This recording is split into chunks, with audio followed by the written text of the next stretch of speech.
ante las mareas de todos los días.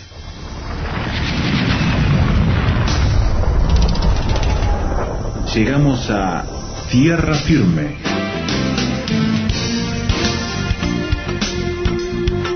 Diálogos de actualidad con Salvador de Lutri.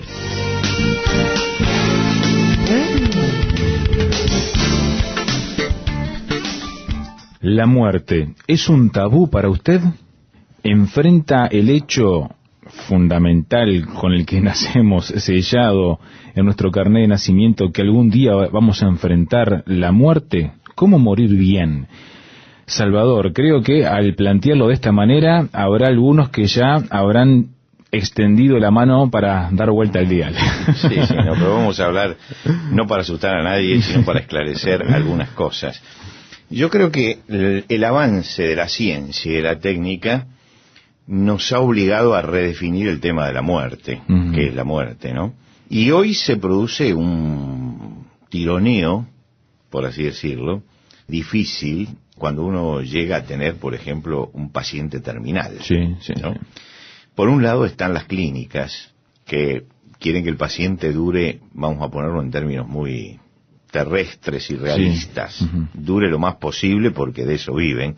Y por el otro lado están las obras sociales que desean que el asunto termine lo antes posible, ¿no? Porque ellos están pagando.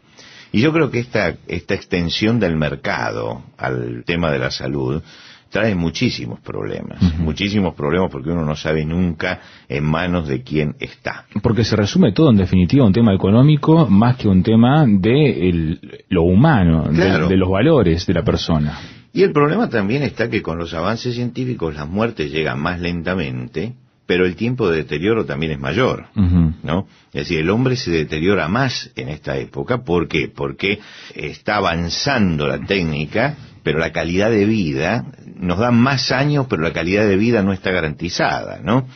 Entonces yo creo que estamos frente a un clima más deshumanizado, donde la escena de la muerte la preside la técnica, ¿no? La presencia familiar y la presencia religiosa van perdiendo consistencia. Se muere lejos de los afectos, se muere lejos del auxilio espiritual, pero se muere muy cerca de toda la técnica, ¿no? Todo esto llevó a reflexionar sobre qué significaba una muerte digna o una buena muerte. Y es lógico que se reflexione sobre esto, ¿no? Porque si estamos llegando a estos extremos tenemos que pensar qué hacemos. Bueno, y entonces apareció el tema de cómo es el buen morir. Claro. Y el buen morir para algunos, para las corrientes humanistas que no tienen un pensamiento trascendente, enfatizan la calidad de vida. Hay vidas que merecen vivirse y otras que no merecen vivirse, ¿no? Y entonces aparece la eutanasia, que es realizar un homicidio por compasión. Pero por otro lado está también los que retrasan todo lo posible el advenimiento de la muerte, aunque no haya esperanza de curación, infligen sufrimientos añadidos, experimentando terapias agresivas, desproporcionadas, con un ensañamiento terapéutico que hace que la muerte sea realmente terrible. Yo creo que los cristianos no estamos ni por la eutanasia, porque la vida es de Dios, ni tampoco por estos tratamientos excesivos, porque aceptamos la soberanía de Dios también. Entonces no estamos tampoco en el ensañamiento terapéutico, ninguna de las dos cosas, sino que tenemos que buscar lo que sería un buen morir. Un buen morir con la dignidad y con el respeto que la vida humana necesita. En el año 1938, durante el nazismo en la Alemania, un año antes de comenzar la Segunda Guerra Mundial, una mujer se presentó al gobierno y pidió, porque tenía un niño que era ciego y subnormal, la abuela, que era en ese momento la tutora, él estaba internado en una clínica pediátrica en Leipzig. La abuela le solicitó a Hitler la eutanasia, una muerte por compasión. Y entonces es interesante porque Hitler se la concedió, pero esto hizo que pusiera en marcha un programa que se llamaba Muerte por Misericordia, y cada familia estaba obligada por ley a declarar a todos los recién nacidos que tuvieran defecto físico. Lo que quiere decir que si no tenía esta calidad de vida, se practicaba la eutanasia. Ahora, este no era un pueblo salvaje. El pueblo alemán no podemos calificarlo de un pueblo inculto, ¿no es cierto? Había dado los más grandes filósofos de la historia. Pero terminó con una escalada de exterminio. Y es interesante pensar lo que sucedió, porque es lo que sucede en todos los regímenes totalitarios. Alemania tenía 90.000 médicos en ese momento, y solamente 350 estaban de acuerdo con la eutanasia. Sin embargo, el Estado la oficializó. Y oficialmente se aceptó una teoría, que es la teoría de la vida humana sin valor vital, vidas que no merecen vivirse. Frente a todo esto, yo creo que uno tiene que reflexionar, porque hay un destino que, como decías vos al principio, es inevitable. Y la muerte produce miedo. Sí. Todo ser humano normalmente tiene que tener miedo a la muerte. ¿Por qué? Porque no fue creado el hombre para la muerte, sino para la vida. Entonces, hay algo que es el instinto de conservación, que está en nosotros, que fue puesto por Dios, y el hombre ama la vida, y sabe que la vida es maravillosa, puede ser maravillosa, y no puede amar la muerte, sino que hay un rechazo a la muerte. Y el rechazo a la muerte se ve incluso en las prácticas que tenemos hoy, ¿no? Donde la muerte se aleja cada vez más de la casa familiar. Cuando el enfermo está grave, entonces hay que llevarlo a la clínica, y de la clínica al lugar donde lo van a velar, donde se van a hacer, pero eso nunca en el hogar. Hace unos años atrás esto era en el hogar. Lo que quiere decir que el hombre está frente a un estado de rechazo. Hay un rechazo ya visceral a todo lo que sea tener cerca la muerte. Exponerlo. No, yo escuché muchas veces gente decir, bueno, pero yo lo que no quiero es que muera en mi casa. ¿No? Pienso también en la historia. En la historia los paganos no tenían esperanza, y entonces para ellos la muerte era desesperante, y cayeron finalmente en el fatalismo. Todos los testimonios escritos que quedan del mundo precristiano exhuman dolor, depresión y desesperación frente a la muerte, sobre todo lo de los pueblos pensantes como Grecia y sobre todo los romanos. Los cristianos cambiaron este sentido de la muerte. Los cristianos decían que uno tenía que tener esperanza en Dios para no entristecerse, porque se entristecían los que no tenían esperanza. Sí. Y marca una diferencia entre el dolor desesperado del que no tiene esperanza y el dolor esperanzado. Ahora, la esperanza no quita el dolor. El dolor siempre va a existir, siempre existe. Yo hace poco estaba conversando con un matrimonio que había perdido una hija de 19 años hacía un mes atrás. Había estado consultando a diversas personas y finalmente vino a consultarme en mi escritorio. Nos reunimos un rato, fue una reunión muy breve porque yo estaba en otro tema, pero viendo padres con angustia, le dije, por supuesto, entren y vamos a conversar, aunque yo no tenga tanto tiempo como me hubiera gustado dedicarles. Y en esta conversación, yo les dije, en primer lugar, les voy a decir dos cosas. Me hablaron de la muerte de su hija, 19 años, por una enfermedad. Yo les voy a decir dos cosas como pastor, como hombre de fe. En primer lugar, el sufrimiento es ineludible. Ustedes como padres van a sufrir. Están sufriendo y van a sufrir. No hay nada que pueda paliar el sufrimiento, porque ustedes van a llegar a su casa y se va a abrir una puerta y van a pensar que es su hija entrando, y después reaccionan que no, ese ruido era el que hacía ella, pero ella no está. Van a entrar al dormitorio y van a tener la impresión de que la van a encontrar, pero no está. Es decir, hasta que nos acostumbremos a la nueva situación, hay sufrimiento. Eso no lo puede paliar nadie. Y en segundo lugar, no me pregunten por qué murió su hija. Ese es un tema que lo sabe Dios y yo no lo sé. Los padres me miraron y el padre llorando me dijo, yo le agradezco porque me dijo la verdad. ¿No? Lo que quiere decir que hay muchos vendedores de ilusiones también detrás de la fe, que no le dicen la verdad. Y a mí me quedó esa frase, yo le agradezco porque usted me dijo la verdad. El hombre busca la verdad. Bueno, la verdad es que la muerte trae sufrimiento y trae dolor. Y tenemos que aceptar que esto es realidad, porque la muerte es algo que impusimos nosotros en la humanidad, que no viene en el plan primero de Dios, que es la frustración de lo que Dios quiso hacer, y por lo tanto trae sufrimiento y dolor. Ahora, a mí me interesa mucho hablar, y por eso estamos haciendo este programa, de qué hacer, cómo actuar frente a un enfermo grave. Estamos frente a un enfermo terminal. ¿Qué es lo que tenemos que hacer? ¿Por qué? Porque cuando una persona entra a un estado de gravedad, se lo entregamos a la ciencia. Arréglese usted. Entonces, se lo damos. Pero además la ciencia toma una actitud soberbia. Usted no se meta en esto, ¿cierto? Claro. Entonces, entra a una sala de cuidados intensivos, donde la familia está atrás. Usted va a entrar el tiempo que yo le diga, a veces una hora, a veces 5 minutos, va a entrar en estas condiciones, se va a acercar y se va a ir, y yo soy el dueño de esta persona. Y le va a dar un informe una vez por día. Sí, y además eso también es otro tema del que quiero hablar. Entonces, uno tiene que preguntarse frente a todo esto, ¿cuáles son los derechos que asisten a los pacientes y cuáles son los derechos que asisten a los familiares? Y creo que, aunque a usted le resulte a lo mejor difícil seguir este programa, creo que es muy importante que lo haga porque todos llegamos al momento en que tenemos que enfrentar esta situación y tenemos que saber qué es lo que vamos a hacer. Hacemos una pausa entonces y volvemos para, de alguna manera, tomar herramientas que nos ayuden a todos a enfrentar este momento tremendo de la vida que va a llegar y es ineludible. Ya volvemos.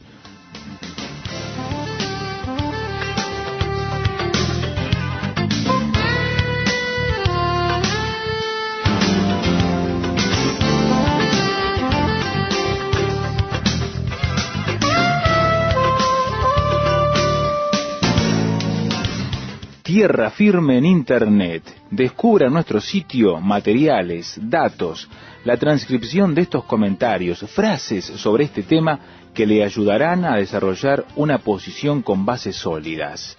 Visítenos en www.tierrafirmertm.org www.tierrafirmertm.org.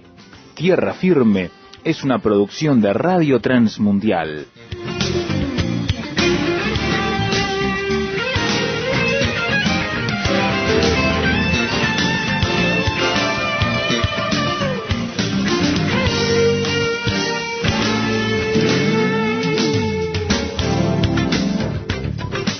La pregunta que nos quedó antes de la pausa con Salvador de Lutri aquí en Tierra Firme es ¿cómo actuar entonces cuando llega un enfermo grave a nuestro núcleo familiar? No que lo miremos de la vereda de enfrente, sino que tenemos, Salvador, que enfrentarlo cada uno de nosotros. Bueno, ¿qué hacemos en ese momento? Bueno, hay una pregunta que es fundamental, pero que no se puede contestar. Y es que cuando tenemos un enfermo grave, ¿existen esperanzas de curación o de recuperación? Esta pregunta no se puede contestar. Claro. No existe una regla matemática. Hay enfermos irrecuperables para la ciencia que salieron adelante y otros que era sencillo y sin embargo no salieron. Pero creo que uno puede usar un criterio claro para usar proporcionalmente los medios terapéuticos respetando la dignidad del paciente y no dejarse vencer por el tecnicismo. Y para esto hay que saber que uno tiene ciertos derechos y que a pesar de que estamos frente a una situación crítica, hay que ejercer ese derecho que tiene tanto el paciente como el familiar. En primer lugar, tenemos derechos, el derecho que tiene la familia, por ejemplo, a tener una información clara. Esto es muy importante. Cuando a veces escucho informes médicos, siento que son crípticos, que muchos médicos se escudan detrás de una terminología que pertenece únicamente a la medicina y que no la maneja el hombre común. Y entonces la familia va a ver qué le pasa al paciente y escucha una cantidad de términos que tratan de definir la situación del paciente y el grado de gravedad, pero resulta que no los entiende. Claro. Entonces, basta de informes crípticos. Uno no tiene por qué conocer la terminología médica. Y tiene el derecho a exigirle al profesional que se lo explique en palabras sencillas y claras y accesibles a la persona que necesita información para entender qué es lo que pasa. Porque me encuentro con mucha gente que no entiende qué es lo que pasa. No entiende. Yo he conocido casos extremos de gente a que le han dicho su hijo tiene síndrome de Down, ¿no? Y no sabían qué era el síndrome de Down. Y tuvieron que ir y buscar en los libros hasta enterarse. Yo digo, ¿por qué el médico no habló en términos mucho más claros? ¿Por qué dio por sentado que el paciente, que los familiares del paciente sabían esto? ¿Por qué no dijo qué es lo que pasaba? Y yo creo que este derecho a la información, que muchos médicos lo niegan, aunque hay otros que no, que son muy claros, pero creo que todos tenemos que pedir que se cumpla ese derecho, que nos informen claramente. Por otro lado, hay que pensar que el ser humano es un ser integral, no es solamente un cuerpo. Claro. Yo siento que muchas veces se captura al paciente, ¿no? Frente a la enfermedad terminal o grave, los médicos capturan al paciente y lo aíslan de la contención espiritual y de la contención afectiva. Consideran que es solo un cuerpo y que hay que trabajar sobre el cuerpo y que tienen que actuar sobre él y que nada debe interferir. Ahora, el hombre es un cuerpo y a lo mejor lo más grave en ese momento que ve la ciencia es el cuerpo. Pero el ser humano no tiene solamente necesidades y sufrimientos físicos, tiene también sufrimientos emocionales y tiene sufrimientos espirituales. Por lo tanto, la persona tiene que tener el derecho a ser contenida emocionalmente y espiritualmente. Y la contención emocional la da la familia. Y la contención espiritual la da su fe. Por lo tanto, tiene que tener acceso la familia a la relación con el paciente y, si el hombre necesita auxilio espiritual, tiene que recibir también el auxilio espiritual que necesita. No es un patrimonio del médico el enfermo grave o el enfermo terminal, sino que todos tenemos que colaborar y tenemos que llegar a tener una medicina holística, es decir, que contemple todas las necesidades del paciente y que pueda darse al paciente la cobertura a todas sus necesidades, no solamente físicas, sino las que hace también a lo emocional y a lo espiritual. Creo también que todos tenemos derecho a no sufrir inútilmente. En caso de los enfermos terminales, hay muchas terapias que no tienen esperanza, que no pueden revertir un proceso irreversible que lleva a la muerte. Y yo recuerdo el caso de una mujer que tenía cáncer, que la fueron mutilando por etapas, ¿no? Le sacamos los ganglios, después le sacamos el brazo, después le sacamos el hombro. Alargaron la agonía 6 meses y terminó muriendo. Y el esposo me decía, con mucho criterio, nunca tengas una persona mutilada al lado, ¿no? Claro. ¿Por qué? Porque justamente él veía el problema que sufría su esposa y cómo le estaban alargando el sufrimiento. Y creo que todos tenemos el derecho a tener cuidados paliativos. Se dice que el 95% de los dolores se pueden evitar. Por lo tanto, hay en este momento centros de cuidados paliativos. Esos cuidados paliativos son los que toman un enfermo terminal y hacen que sufra lo menos posible. Es decir, no es que le quitan la vida, sino simplemente que van aliviando los dolores para que llegue con dignidad.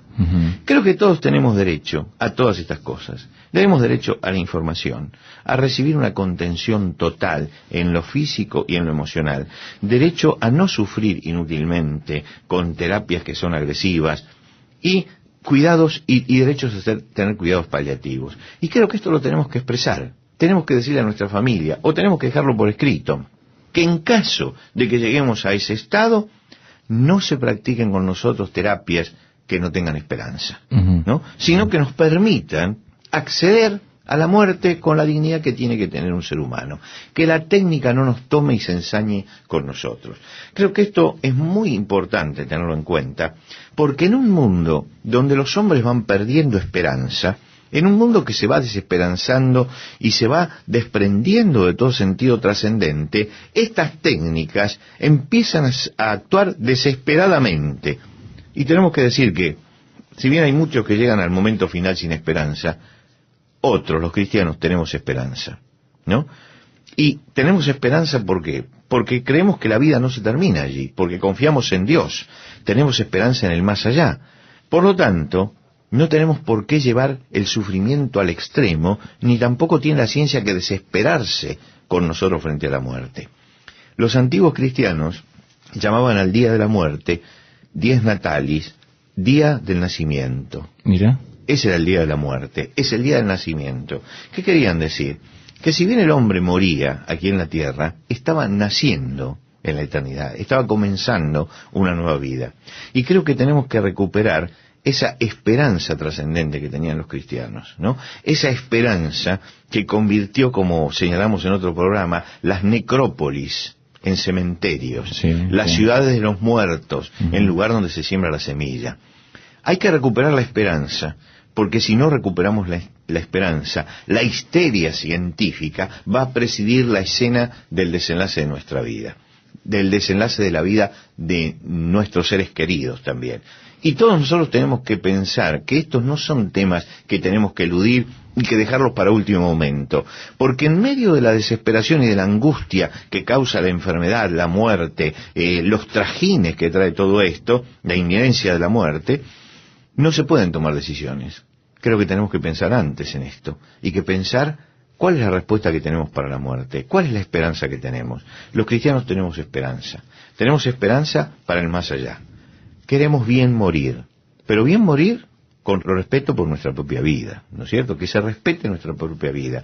Un bien morir que nos permita tener los afectos, que no tengamos que morir aislados, entre caños, aislados, en salas gobernados por maquinarias, que podamos tener nuestra familia, que podamos tener el auxilio espiritual que necesitamos, que no nos hagan sufrir inútilmente y que nos den el cuidado que merecemos en esa hora, porque todo ser humano, por sencillo, por humilde, haya sido lo que haya sido, merece ese respeto. Creo que hay que recuperar el sentido cristiano de la vida y el sentido cristiano de la muerte. Hay una forma cristiana de vivir y hay una forma también cristiana de morir, y es morir en esperanza, con dolor, porque es inevitable, pero con esperanza. Y tal vez todos tengamos, y ojalá este programa sirva, para que todos nos detengamos a reflexionar sobre estas cosas y a pensar que son cosas importantes, ineludibles, que van a venir a nuestra vida, que van a golpear nuestra puerta, y tomemos decisiones antes de qué es lo que vamos a hacer cuando estas cosas sobrevengan.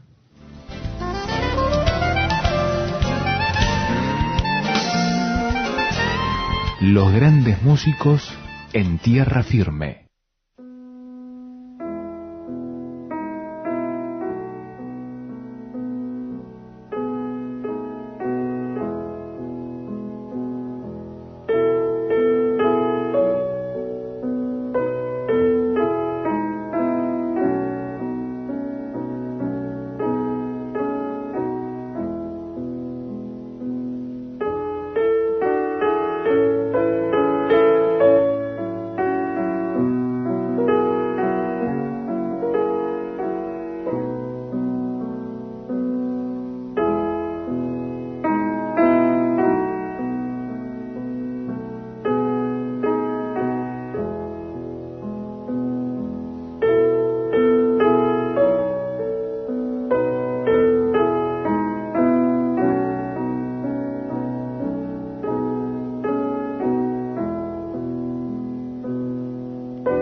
Escuchábamos de Chopin el estudio Opus 10 en Mi mayor, y nos gustaría saber su opinión y cómo está mirando la planificación del momento inevitable en que todos, por una causa u otra, vamos a llegar a enfrentar la muerte, como expresaba Salvador aquí en Tierra Firme. ¿Cómo ve ese tiempo que va a llegar ineludiblemente a su vida? ¿Se planifica, lo piensa, lo medita o simplemente trata de postergarlo, dejarlo allí afuera? Déjenos saber su opinión, por favor.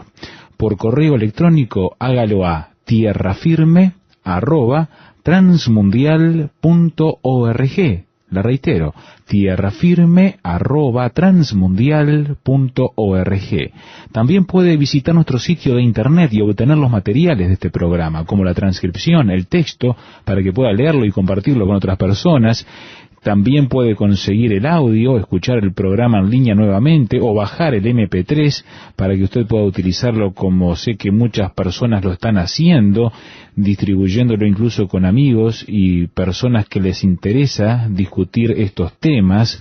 Busque nuestro sitio de internet en www.tierrafirmertm.org www.tierrafirmertm.org. Nos encantaría que nos visitara, que conociera nuestra propuesta más a fondo y que nos dejara su opinión también al recorrer y utilizar los materiales que hemos puesto a su disposición.